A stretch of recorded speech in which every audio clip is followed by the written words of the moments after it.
দাদা, আগামী 18 জানুয়ারি মাননীয় প্রধানমন্ত্রী যে আসছেন আমাদের সিঙ্গুরে, তো এই নিয়ে কিছু বলুন। দেখুন, বলার বিশেষ কিছু নেই, শুধু একটা জিনিসই বলবো, ইতিমধ্যেই সকলে অবগত হয়ে গেছেন। সিঙ্গুরকে ভিত্তি করে অনেকে শাসন ক্ষমতায় এসছেন, কিন্তু শাসন ক্ষমতা আসার পরে তার পরিণতি কী হয়েছে সেটাও দেখলেন। কিন্তু আমরা বলতে চাই, কে কথা বলে কথা রাখেন আর কে কথা বলে কথা রাখেন না, কে স্রষ্টাচারী আর কে ভ্রষ্টাচারী।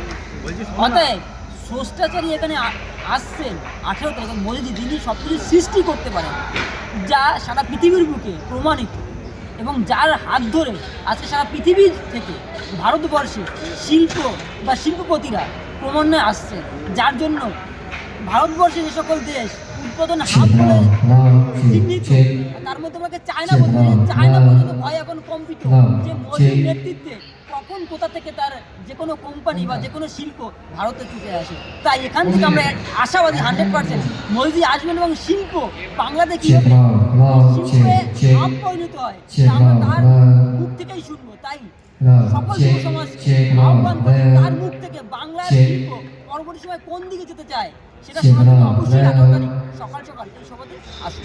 আপনার নামটা? রাজীব ঘরামি, সভাপতি, ভারতীয় জনতা যুব মোর্চা হুগলি।